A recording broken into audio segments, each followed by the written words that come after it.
Hey, Cub fans. Thanks for joining us here on Cubs 24/7, where Randy talks Cubs. We're going to do that today with Matt Shaw being our topic. I talked a little bit about Matt and some of the other high-end prospects on a previous video, but as I've sort of evolved into this, I've decided that I need to do more. So I'm going to go ahead and take those high prospects and do a little bit deeper dive for us. And as I was doing this on Matt, I really felt glad to do it. He's really something. I had a hard time not smiling the whole time I was doing it. So we'll kick back. We'll talk a little Matt Shaw, our number 7 prospect as of right now. So let's get to know Matt a little bit. Matthew James Shaw, 22 years old, born on November 6th, 01, 5'11", 185. Grew up in Brimsfield, Massachusetts, and he played for a school called the Worcester Academy. And I just said Worcester. It's the Worcester, like nobody knows how to say it. Well, I did a business trip years ago in Worcester, and the locals taught me how to say it. So I've always been looking forward to the opportunity to use my skill sets. And one of them is to pronounce this town in Massachusetts. It's Worcester. That's how the locals say it anyway. So he played for Worcester Academy. And I also played every summer, about 3 summers after his high school, and even the summer in his collegiate days in the Futures Collegiate League. So he's played a lot of baseball. Sort of playing full time. He graduated from high school and went to Maryland. So in 2021, as a freshman at Maryland, he hits .332, scores 42 runs, has 30 RBI. He's all Big Ten freshman, 45 games.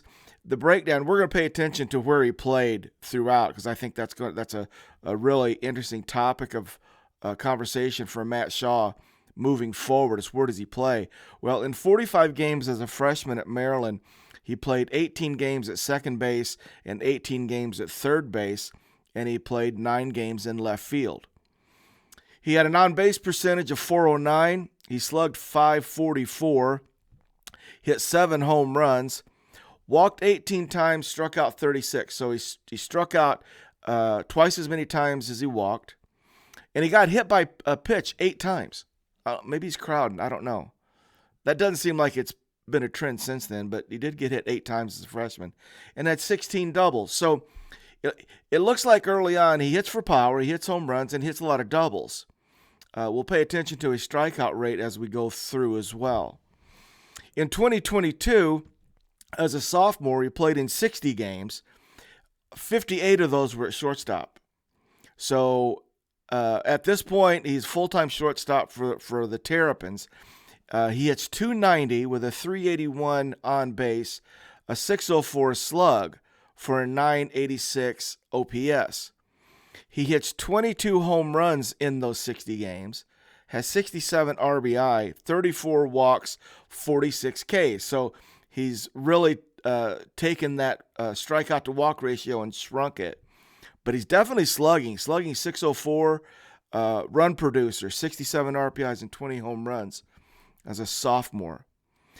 The summer after his sophomore year, he plays in the Cape Cod League, hits .360, and is the MVP of the Cape Cod League. Matthew James Shaw, raking everywhere he goes.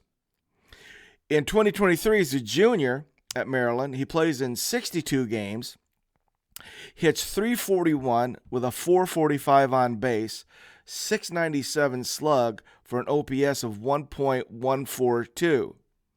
He ends up breaking the Maryland school record for home runs, 53. He's the Big Ten Player of the Year. Had 20 doubles, 24 home runs. And here's the stat that jumped out. He flipped his walk to strikeout ratio. He walked 43 times and only struck out 42 as a junior at Maryland. Guys, that's quite a career. He wasn't really highly recruited coming out of high school. But he goes to Maryland, and in this 3 years at Maryland, playing summer ball all the way through up until he plays in the Cape Cod League, he's played a lot of baseball. Well, he really developed in these 3 years. So that's where we are with Matt Shaw. College career is over. Cubs select him 13th overall in the 2023 draft, sign him for $4.85 million, and he doesn't go right to Double-A, but pretty soon thereafter, on July 14th. So at this point, he's just drafted. So I want to talk a little bit about his draft grades, see what the scouts are saying about him. So his draft grades are plus hit, plus power, plus run. So, but not plus, just plus. Hits 55 is the grade, power at 55, run at 55. They graded his arm a little below average at 45, and his overall fielding at average at 50. So you don't glance at his grades across the board, and they're not stunning. Like when I first saw that PCA, Pete Crow Armstrong's grade for field was the highest it could be, 80. Justin Wicks has a 70 grade for his changeup, and you just don't see that with Matt Shaw. They're plus grades, but not overly high. His overall grade is a 55. I just found that interesting. What the scouts say about him offensively, they say that he combines aggressiveness with discipline. He can do damage without sacrificing contact. He creates high exit velocity, and he has power to all fields. And he hits both right-handers and lefties the same. Doesn't have problems with either of them. Defensively, he's got good speed, but his instincts make him look faster on the bases. They really like his instincts. He's got the range to play short, but his arm strength is probably a little fringy for shortstop. So better suited for second base and third base. So I just thought it was kind of neat to check out what the grades were before we dive into his numbers as a professional. And turns out for me, the scouting report on him really shows up on the stat sheet as well as when you watch him. So let's talk about what he's done as a pro. When he signed his contract, they sent him to rookie ball. So he plays 3 games in rookie ball. It goes 4 for 8 with a home run, a double, and he played 2 games at shortstop, and he DH'd 1 game. Goes from rookie ball, they move him up to high A Cubs in South Bend. In South Bend, this is in 2023, he played 20 games. He slashes .393 with a .427 on base and a .655 slug for an OPS over 1,000 at 1.082. He hits 4 home runs, has 4 doubles, 18 RBIs, and in those 20 games, he played 15 of them at shortstop. He DH'd 3 times, and he played 2 games at second base. They promote him to the Tennessee Smokies. He plays 15 games for the Smokies. He hits .292 with a .329 on base and a .523 slug for an .852 OPS. In 15 games with Tennessee, he hit 3 home runs, 4 doubles. He played 8 of those games at second base, 3 of the games at third base, and 3 of the games at shortstop, and he DH'd 1. So there we notice a move from shortstop to second base and third base. His numbers in the minor leagues total look like this. He played 20 games at shortstop. He DH'd 5 times. He played 3 at third, and he played 10 at second base. So I wanted to take a look at his fielding percentage and sort of see what we have. He made 8 errors total, and 7 of those errors were made at shortstop. He made 1 at second base. So his fielding percentage in his short minor league career at second base are .978. He didn't make any errors at third, and his fielding percentage at shortstop is .875. So shortstop's hard. Come on. A shortstop's hard position to play. So it does really look like the numbers bear out what the scouts were talking about. Possibly could be functional at shortstop, but long term it's a second base, third base scenario. So let's take a look at his numbers offensively, what he did in his short minor league career. He slashed .357 with a .400 on base percentage, a .618 slug, over 1,000 in OPS at 1,018. Played in 38 games, hit 8 home runs, had 9 doubles, walked 9 times, struck out 25. So that's a very short minor league career to this point, but pretty impressive. So let's take the next step.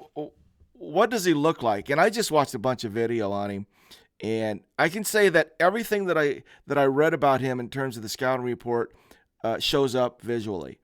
But some of the things that I noticed when I watched him is he's got a really quick bat. And to me, his bat speed looks like Nico's. In fact, visually, he looks a lot like Nico with that quick bat and at second base. Sort of when he's about Nico's size, sort of moves that way, very Nico-like in the field and with that quick bat. But the opposite field power, like if he hits a ball that's up and away, he'll just take it to the right center field gap with authority. And his stroke is bat speed like Nico, but it looks longer, more like Javi Baez. Baez would hit a ball the opposite way that's kind of up and away and just unload with this stroke. And Matt Shaw sort of looked like that too. He stands up tall in the box and he lifts his front leg to load and just looks really aggressive but under control. I got to tell you, it really looks good. Matt Shaw. It's gonna be very interesting. I liked him before I dove deep and went this far, but I like him better now. Just really looks good. Now, what's going to happen in 2024? None of us know. We're still waiting to see. But at this point, for me, watching Matt Shaw, he's as impressive as a prospect as I've seen in a long time. Just really looks good. So I don't know what to predict. We'll have to see what happens. But just know this: if Matt Shaw is in the box, I'm watching. For me, he's must-see TV. So we'll look forward to watching Matt Shaw. It's going to be, God, how interesting is spring training going to be? It's just going to be an awesome spring, and we're getting close. We can make it, guys. I just can't wait, but it's just around the corner. So hang tight. Spring training is on its way. Do me a favor if you haven't already and you're liking the channel, give me a subscription. I'd appreciate that. And we'll be back very soon. Go Cubs, go.